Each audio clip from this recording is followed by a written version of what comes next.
నమస్తే, welcome to hyper TV news. Yuvagalam పాదయాత్ర ముగింపు సమావేశానికి టీడీపీ కార్యకర్తలు, ప్రజలు లక్షలాదిగా తరలివచ్చి విజయవంతం చేశారని, రాష్ట్ర అభివృద్ధి చెందాలంటే రాబోయే ఎన్నికల్లో తెలుగుదేశం పార్టీని గెలిపించాలని గూడూరుకు చెందిన తెలుగుదేశం పార్టీ రాష్ట్ర కార్యవర్గ సభ్యులు సీలం కిరణ్ కుమార్ వెల్లడించారు. గూడూరు పట్టణంలోని తెలుగుదేశం పార్టీ కార్యాలయంలో జరిగిన విలేకరుల సమావేశంలో రాష్ట్ర కార్యవర్గ సభ్యులు సీలం కిరణ్ కుమార్ మాట్లాడుతూ, టీడీపీ జాతీయ కార్యదర్శి నారా లోకేష్ రాష్ట్ర వ్యాప్తంగా ప్రజల సమస్యలు తెలుసుకునేందుకు పాదయాత్ర నిర్వహించారని, అన్ని వర్గాల ప్రజలను కలుసుకున్నారని తెలిపారు. ముగింపు సమావేశంలో లక్షలాదిగా కార్యకర్తలు, ప్రజలు పాల్గొని విజయవంతం చేశారని వెల్లడించారు. ఈ సమావేశంలో నారా చంద్రబాబు నాయుడు, పవన్ కళ్యాణ్, బాలకృష్ణ రాబోయే ఎన్నికలకు దిశానిర్దేశం చేశారని, రాష్ట్ర అభివృద్ధి చెందాలంటే తెలుగుదేశం పార్టీని గెలిపించాలని కోరారు. ఈ సమావేశంలో నాయకులు భాస్కర్ రెడ్డి, బిల్లు చెంచురామయ్య, రహీం, రవీందర్ రెడ్డి, శేఖర్ తదితరులు పాల్గొన్నారు. ప్రధాన కార్యదర్శి నారా లోకేష్ బాబు గారు యువగళం పాదయాత్రని కుప్పం నియోజకవర్గంలో చిత్తూరు జిల్లా నుంచి జనవరి 27వ తేదీ ప్రారంభించడం జరిగింది. ఆ యువగళం పాదయాత్రలో పాదయాత్ర చేయలేడు, పాదయాత్ర చేయనీయము, అడ్డుకుంటామనే నాయకులు, ప్రతి నాయకుడు కూడా వైఎస్ఆర్సీపీ వాళ్ళు బింకాలు పలకడం జరిగింది. అదేవిధంగా అధికారులు వాళ్ళ తొత్తుగా అయ్యి వాళ్ళు చెప్పిందే ఇంటూ ఎక్కడ మీటింగ్ పెట్టినా దీనికి జీవో వస్తుంది అడ్డము, జీవో నెంబర్ 1 అంటూ వాళ్ళు ప్రతి దగ్గర కూడా అడ్డుకోవడం జరిగింది. అదేవిధంగా మీరు వెహికల్ మీద మాట్లాడేదానికి లేదు, మైక్ పెట్టుకొని మాట్లాడేదానికి లేదు అని అడ్డగించడం జరిగింది. ఆఖరికి ఆయన స్టూల్ వేసుకొని మాట్లాడుతున్నా కూడా స్టూల్ను కూడా తీసేయడం జరిగింది. ఒక మిద్దె పైకి పోయి మాట్లాడుతున్నాడు, మిద్దెకి మాట్లాడేదానికి లేదని చెప్పినప్పటికీ, ఇన్ని అవరోధాలు కలగజేసినప్పటికీ కూడా ఆయనతో కూడా ఉన్నటువంటి యువగళం పాదయాత్రలో తెలుగుదేశం పార్టీ కార్యకర్తలు ఆయనకు అండగుండి ఆయనతో పాదయాత్ర చేస్తూ ఆయనకి సెక్యూరిటీగా ఉండి ఆ కార్యక్రమాన్ని ఏ విధంగా ముందుకు నడపాలని ఉన్నటువంటి ఆ తెలుగుదేశం పార్టీ యువగళం పాదయాత్రలో పాల్గొన్నటువంటి 40 మంది మీద కూడా నాన్ బెయిలబుల్ సెక్షన్లో కేసులు పెట్టి అరెస్ట్ చేసినప్పటికీ కూడా ఎటువంటి ఆలోచన లేకుండా తన ధ్యేయం ఒక్కటే, నేను ప్రజల కోసం ప్రజాప్రతినిధిగా ప్రజల యొక్క సమస్యలను తెలుసుకోవాలా, యువత సమస్యలను, రైతు సమస్యలను, కార్మికుల సమస్యలను, అన్ని విషయాలను కూడా తెలుసుకొని ప్రభుత్వానికి తెలియజేయాలా, మహిళల బాధలను తెలుసుకోవాలా, రేపు మనం ఈ సమస్యలన్నింటినీ పరిష్కరించాలనే ఆలోచనతో ఆయన పాదయాత్రని 226 రోజులు 3132 కిలోమీటర్లు ప్రయాణించడం జరిగింది. 70 సభలు జరపడం జరిగింది.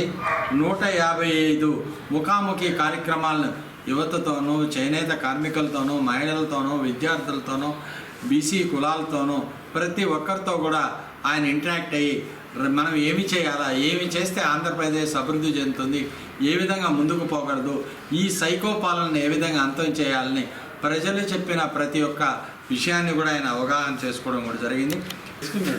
మన జాతీయ ప్రధాన కార్యదర్శి లోకేష్ బాబు గారు మన కుప్పంలో పాదయాత్ర స్టార్ట్ చేసి 226 రోజులు నడిచి 3000 చిల్లర కిలోమీటర్లు ప్రయాణం చేసి లాస్ట్లో విజయనగరం జిల్లా పోలేపల్లిలో ముగింపు సభ పెట్టడం జరిగింది.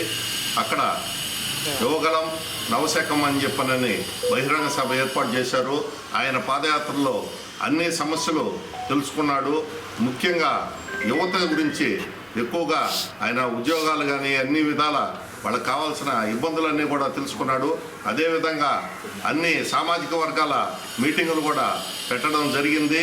అన్ని సమస్యలు తెలుసుకుని లాస్ట్లో అక్కడ బహిరంగ సభలో చంద్రబాబు నాయుడు గారు, పవన్ కళ్యాణ్, లోకేష్ బాబు గారు లక్షలాది మంది జనాలతో బహిరంగ సభ పెట్టడం బ్రహ్మాండంగా సక్సెస్ అయింది. మనం ఒకటే గుర్తుపెట్టుకోవాల్సిన అవసరం ఉంది. ప్రజలు అందరూ కూడా ఇప్పుడు గతంలో 2014-19 మధ్య ఏ విధంగా చంద్రబాబు నాయుడు మనల్ని ప్రభుత్వంలో ఏ విధంగా చేశాడు, ఈయన 19 నుంచి 24 వరకు ఏ విధంగా పరిపాలిస్తున్నాడు అనేది ప్రజలందరూ కూడా గమనించాలా.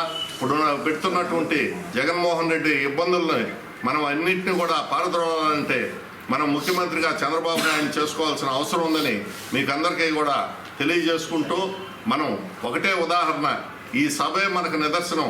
లక్షలాది మంది రావడంతో ఏ విధంగా మనం సక్సెస్ అయిందో మనం అందరం కూడా గమనించి ఈసారి ఎట్టి పరిస్థితుల్లో చంద్రబాబు నాయుడు గారిని ముఖ్యమంత్రిని చేసుకుని జగన్మోహన్ రెడ్డిని ఇంటికి పంపించాలని అందరినీ కూడా కోరుకుంటూ నేను సెలవు తీసుకుంటాను. సమస్యలపై ప్రశ్నించిన పార్లమెంటు సభ్యులను సస్పెండ్ చేయడాన్ని ఖండిస్తున్నామని బీజేపీ ప్రభుత్వం ప్రజా వ్యతిరేక విధానాలు అవలంబిస్తుందని సిపిఐ రాష్ట్ర కమిటీ సభ్యులు ప్రభాకర్ వెల్లడించారు. గూడూరు పట్టణంలోని పాత బస్టాండ్ వద్ద పలు రాజకీయ పార్టీల ఆధ్వర్యంలో నిరసన కార్యక్రమం నిర్వహించారు.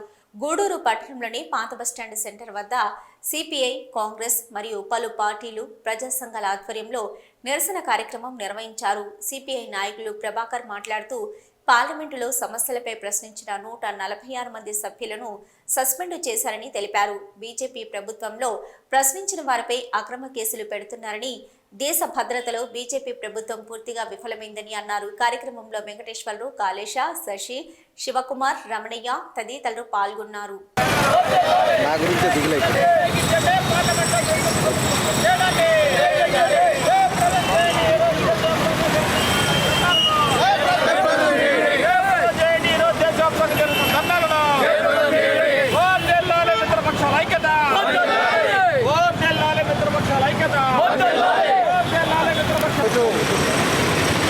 దేశవ్యాప్తంగా కూడా మోడీ చేసినటువంటి ప్రభుత్వం 146 మంది నిన్న కొంతమందిని సస్పెండ్ చేశారు.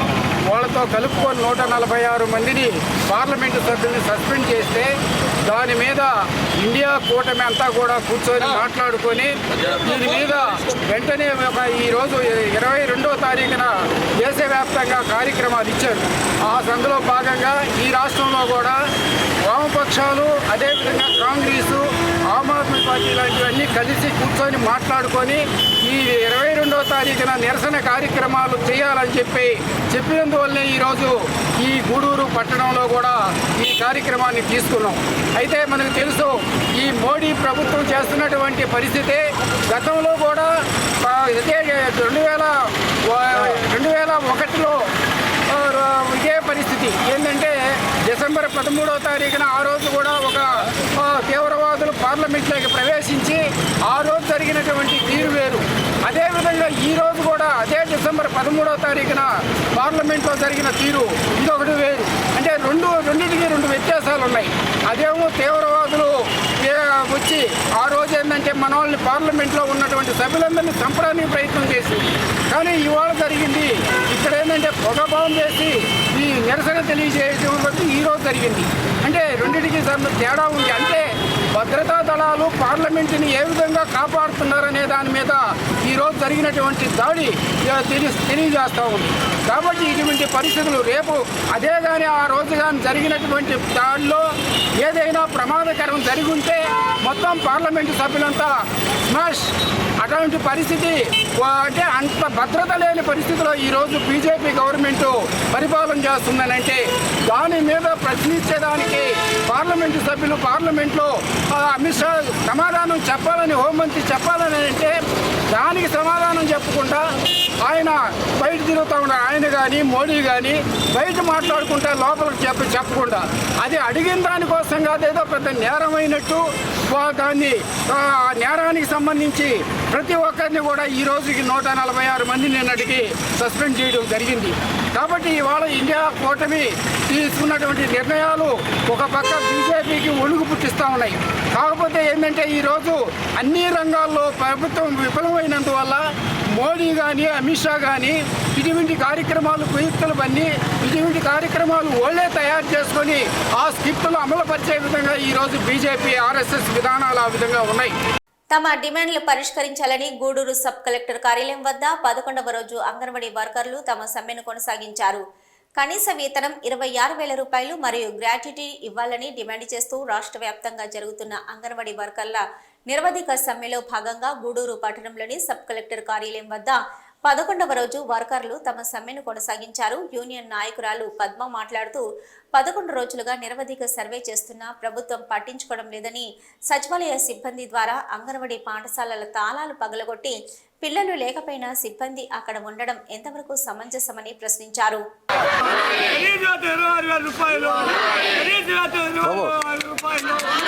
రాజ్యాల విచ్చినామీలు వెంటనే, జగనన్న విచ్చినామీలు వెంటనే, జగనన్న విచ్చినామీలు వెంటనే, జగనన్న విచ్చినామీలు వెంటనే, జగనన్న విచ్చినామీలు వెంటనే అందరికీ సమానం. మేము గత 11 రోజులుగా సమ్మె చేస్తున్నాము. మా సమ్మెకి ప్రభుత్వం ఇంకా కూడా దిగిరాలేదు. మేము మాత్రం జీతము గ్రాడ్యుటీ ఇచ్చేదాకా సమ్మెలో నుంచి లేసేది లేదు. కానీ మా అంగన్వాడీ సెంటర్లు మా మంత్రులేమో పగలు కొట్టద్దని మేము చెప్పాము. కలెక్టర్లు పగలు కొడుతున్నారు. అది కలెక్టర్లకు సంబంధం అంటున్నారు. మరి ఎవరికి సంబంధమో తెలియడం లేదు. మా సెంటర్లు తాళాలు పగలు కొట్టేసి సచివాలయ సిబ్బంది వస్తున్నారు. కానీ సెంటర్లో పిల్లలు లేరు. సెంటర్లో పిల్లలు లేనందుకు మా తాళాలు ఎందుకు పగలు కొట్టాలి? సచివాలయ సిబ్బంది ఎందుకు డ్యూటీలు చేయాలి? పిల్లలే లేరు. వాళ్ళు కూర్చోబోయేదానికి అంత అవసరమా? అంత అవసరం లేనప్పుడు మా సెంటర్ తాళాలు తీయకూడదు. మేము సమ్మెలో ఉన్నాం. రేపు సచివాలయ సిబ్బంది కూడా ఇదే పరిస్థితి వస్తే వాళ్ళు ఏం చేస్తారు? రేపు మున్సిపాలిటీ వాళ్ళు వస్తున్నారు. ఆ మున్సిపాలిటీ వాళ్ళు వచ్చి చెత్త ఊరుతా అంతా ఎత్తారా సచివాలయం సిబ్బంది? కలెక్టర్ కొన్ని జిల్లాల్లో మేము చేయమని అడ్డాన్ని తిరుక్కున్నారు కదా, మరి ఈ జిల్లా మాత్రం ఎందుకు? ఒక జిల్లాలో తిరుగుతున్నప్పుడు ఇంకో జిల్లాలో కూడా తిరిగి మేము మా డ్యూటీలే మేము చేయలేకపోతున్నాము. మేము అంగన్వాడీ డ్యూటీలు ఎందుకు చేయాలని ఎందుకు అడగలేకపోతున్నారు సచివాలయ సిబ్బంది అని మేము సచివాలయ సిబ్బందిని కూడా మేము అడుగుతున్నాము. కలెక్టర్ గారికైనా కూడా తాళాలు పగలగొట్టి మంత్రులు మేము ఇవ్వలేదన్నప్పుడు ఆర్డరు కలెక్టర్కి ఎవరిచ్చారు ఆర్డరు? ఎందుకు పగలగొట్టాలి సెంటర్లు అని మేము ప్రభుత్వాన్ని నిలదీసి అడుగుతున్నాం. Thank you. Rebel star Prabhas నటించిన సలార్ చిత్రం విడుదల సందర్భంగా గూడూరు పట్టణంలోని K3K సంఘం థియేటర్ వద్ద అభిమానులు కేక్ కట్ చేసి సంబరాలు జరుపుకున్నారు.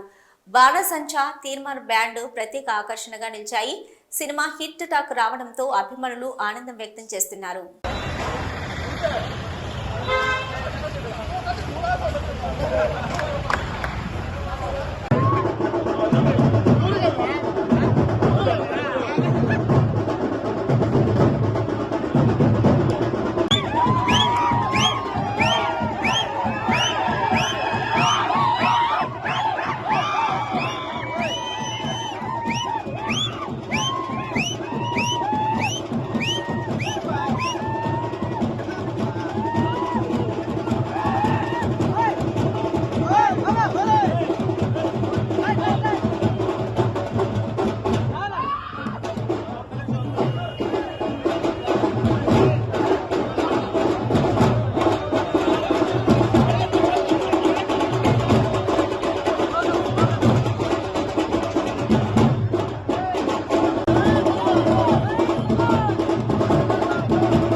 రెబల్ స్టార్ ప్రభాస్ నటించిన సలార్ మూవీ ఈరోజు ప్రపంచవ్యాప్తంగా కొన్ని వేల థియేటర్లో రిలీజ్ అవ్వడం జరిగింది. నైట్ 2 గంటల నుంచి అన్ని థియేటర్లో డాన్స్ షోలు వేయడం జరిగింది. మన గూడూరులో కూడా తెల్లవారుజామున 6 గంటలకు వేసే షో. డాన్స్ అందరూ చాలా హ్యాపీగా ఉన్నారు. సినిమా చాలా అద్భుతంగా ఉంది. ఈ సినిమా ఇండస్ట్రీకే కాదు, మన ప్రభాస్ కూడా చాలా బ్రహ్మాండంగా ఉంది ఈ మూవీ. ఈ సలార్ మూవీ ప్రపంచంలో కన్నా మంచి రికార్డులన్నీ, పాత రికార్డులన్నీ తిరగరాయాలని మనస్ఫూర్తి అభిమానులందరూ తరఫున కోరుకుంటూ ఈ సినిమాని ఇంత విజయవంతం చేసిన ప్రభాస్ అభిమానులందరికీ ఇవి ఇప్పటివరకున్న హైపర్ టీవీ న్యూస్. నమస్తే.